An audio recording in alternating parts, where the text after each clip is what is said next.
नमस्कार मित्रों, आज हम विद्युत द्विध्रुव के कारण उत्पन्न विद्युत क्षेत्र की तीव्रता को ज्ञात करने वाले हैं। ये क्लास 12th फिजिक्स चैप्टर 1 का एक टॉपिक है जिसका एक बड़ा डेरिवेशन निकल के आता है। इसमें दो प्रकार के डेरिवेशन है, एक अक्षीय और एक निरक्षीय। तो सबसे पहले हम पहला पॉइंट अक्षीय। विद्युत द्विध्रुव के अक्ष पर विद्युत क्षेत्र की तीव्रता। अक्ष किस प्रकार होता है, जैसे ये एक आवेश हो गया और दूसरा आवेश ये प्लस क्यू, इसको माइनस क्यू मान लो, ये प्लस क्यू और यहाँ पे कोई एक पॉइंट पी है, ये बिंदु पी है।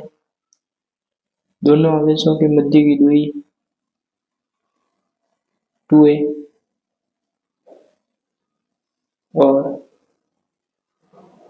दोनों आवेशों के मध्य बिंदु से पी बिंदु तक की दूरी हो गई r। तो इसी प्रकार प्लस क्यू आवेश से पी बिंदु की दूरी हो गई r माइनस ए, कि ये भी ए है, ये दोनों बराबर हिस्सों में डिवाइड है और माइनस क्यू से पी बिंदु तक की दूरी हो गई r प्लस ए।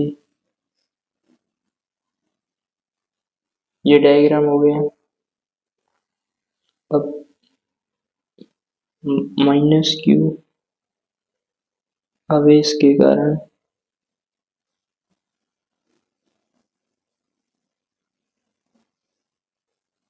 पी बिंदु पर विद्युत क्षेत्र की तीव्रता।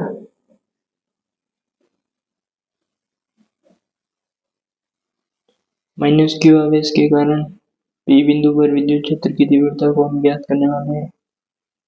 E माइनस क्यू बराबर minus 1/4 pi epsilon naught q upon, अब माइनस क्यू के कारण है तो ये वाली दूरी लेंगे r प्लस ए का होल स्क्वायर।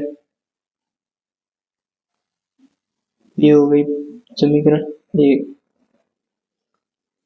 अब इसी प्रकार हम प्लस क्यू आवेश के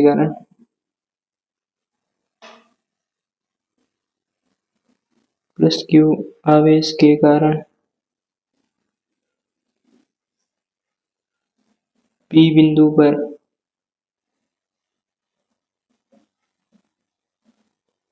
विद्युत क्षेत्र की तीव्रता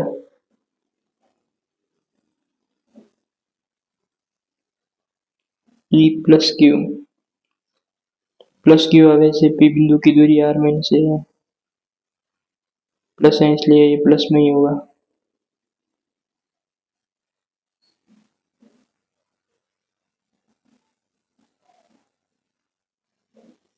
ये समीकरण नंबर 2। अब जो टोटल विद्युत क्षेत्र की तीव्रता होगी E इक्विवेलेंट, वो हो जाएगी E minus Q plus E plus Q.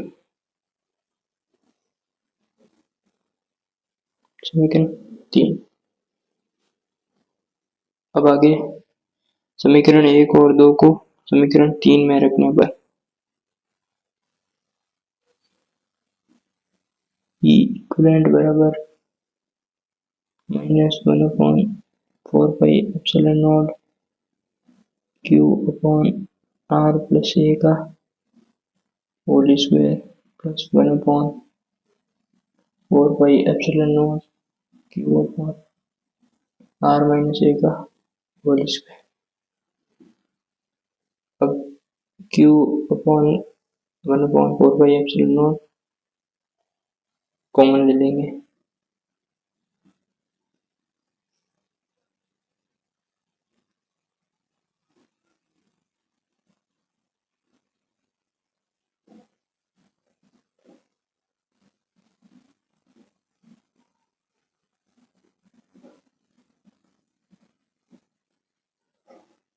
अब यहाँ पे लसअप लेंगे।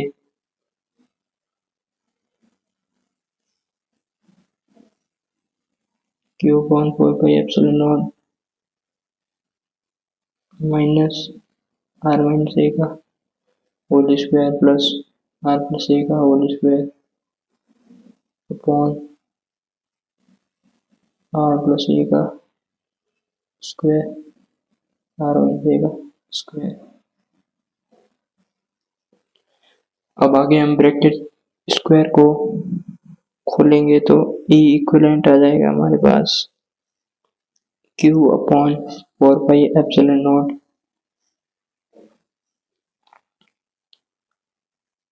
ए माइनस बी का whole square A square plus b square minus 2ab r square plus a का square minus 2ar plus are square plus A square plus 2ar। अब ये are plus ए और ये आर माइनस ए, तो R square minus ए square का whole square A plus B A minus B A square minus B square की सूरत में क्या लग जाएंगे इधर ई इक्विवेलेंट बराबर Q upon 4 pi epsilon naught minus R square minus A square plus 2ar plus are square plus A square plus 2ar R square minus A square R square से R square ए square से A square cut गया। अब हमारे पास चल के आता है E equivalent q upon 4 pi epsilon naught 2ar और 2ar 4ar r square minus ए स्क्वायर का होल स्क्वायर। अब आगे हम करेंगे ई इक्विवेलेंट बराबर q into 2a into 2r बट्टा 4 pi epsilon r square plus minus ए स्क्वायर का होल स्क्वायर। यहाँ तक आपको समझ में आ गया है, इसका मतलब आगे भी समझ में आ जाएगा। अब आगे क्या आएंगे क्यू इंटू 2a बराबर पी द्विध्रुव आघूर्ण विद्युत द्विध्रुव आघूर्ण P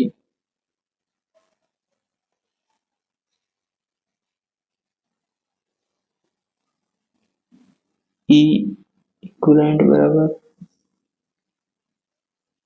2r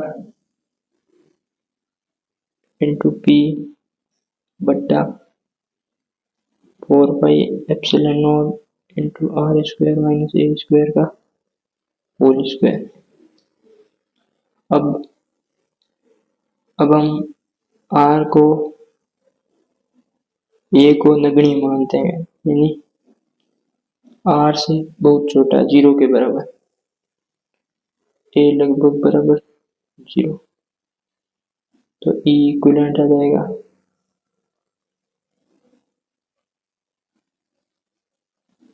P into 2r 4 pi epsilon naught ए को 0 मानेंगे तो आर स्क्वायर का होल स्क्वायर आर की घात 4 एक आर से एक आर 1/4 पाई एप्सिलॉन नॉट का मान के होता है जो नियतांक होता है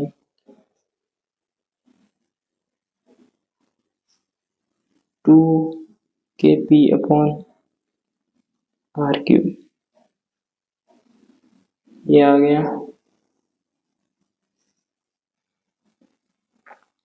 विद्युत द्विध्रुव के अक्ष पर विद्युत क्षेत्र की तीव्रता। अब हम ज्ञात करने वाले हैं विद्युत द्विध्रुव के निरक्षीय विद्युत क्षेत्र की तीव्रता। अब हम ज्ञात करने वाले हैं निरक्षीय विद्युत तीव्रता। इसमें क्या होता है कि ये माइनस क्यू आवेश, ये प्लस क्यू आवेश, ये इनका मध्य बिंदु हो, ये हो गया ये हो गया ये। यहाँ पे कोई पॉइंट है P जहाँ पर विद्युत द्विध्रुव की विद्युत क्षेत्र की तीव्रता ज्ञात करनी है। डैश डैश करके लाइन,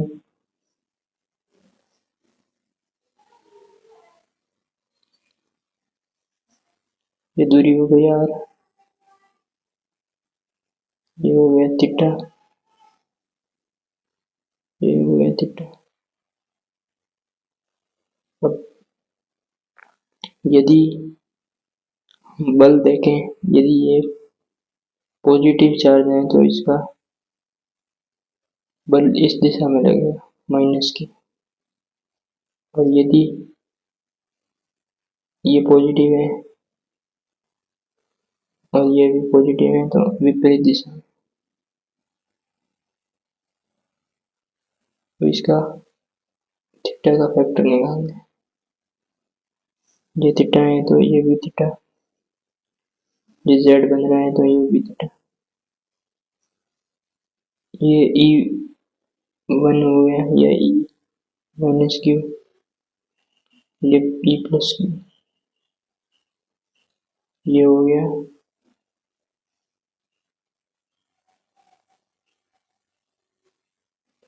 ई minus q cos theta, E minus q sine theta, और ये प्लस ये वाला हो गया E minus q sine theta, ये हो गया E plus q cos theta. इन दोनों ने आपस में, ये दोनों बल संतुलित हो जाएंगे और जो ई इक्विवेलेंट आएगा वो आएगा E plus q cos theta plus E minus q cos theta.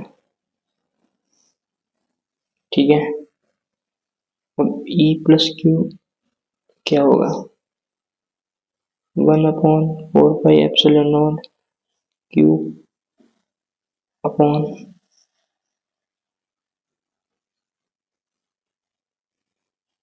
यहाँ से इन दोनों के बीच की दूरी, ये हो गई r² प्लस a² का रूट, आधार प्लस लंब का स्क्वायर बराबर कर्ण स्क्वायर।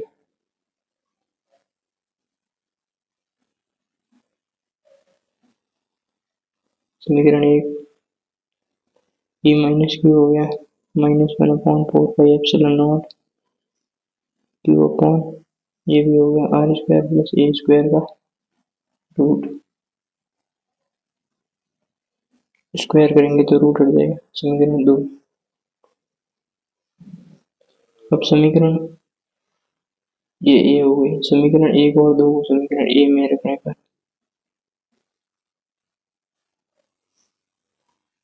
यहाँ पे mode 1/4πε0 q upon r² plus a² plus 1/4πε0 q upon r² plus a² का a² है cos थीटा, ये cos theta, cos theta common, ये दोनों कॉमन ले लो,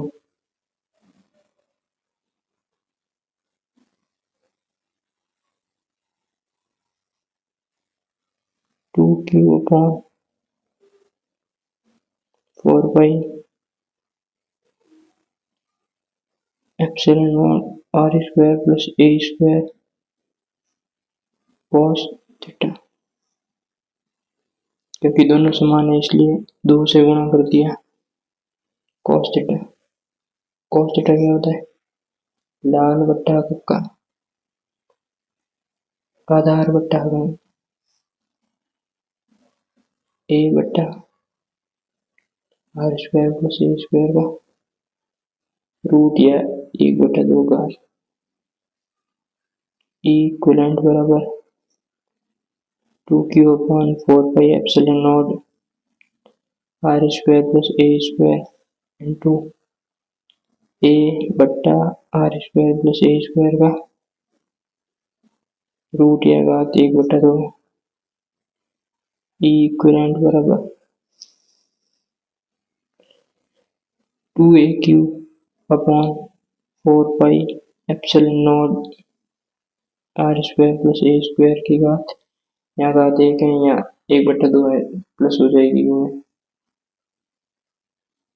2aq बराबर p, 2aq द्विघात p हो जाएगा। इसी प्रकार आगे e इक्विवेलेंट बराबर p upon 4 pi epsilon naught R square plus ए स्क्वायर की घात 3/2। ए को नगण्य मानते हैं,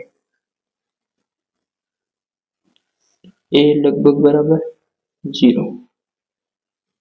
ई इक्विवेलेंट बराबर p upon 4 pi epsilon naught R square की घात हो जाएगी 3/2, 2 से 2 कट जाएंगे, घात 3 1 अपॉन 4 पाई एप्सिलॉन नॉट का मान हो जाएगा k नियतांक ई इक्विवेलेंट बराबर kp अपॉन आर क्यू। अब ये हो गई विद्युत द्विध्रुव के निरक्ष पर विद्युत क्षेत्र की तीव्रता। अक्षीय तीव्रता बराबर 2kp अपॉन आर क्यूब और निरक्षीय तीव्रता बराबर kp अपॉन आर क्यूब। यदि क्वेश्चन ऐसे पूछ ले कि अक्षीय और निरक्षीय विद्युत क्षेत्र की तीव्रता का अनुपात क्या है, तो ये 2 गुना ज्यादा है और ये 1 गुना है, 2:1 हो जाएगा अनुपातीय तीव्रता।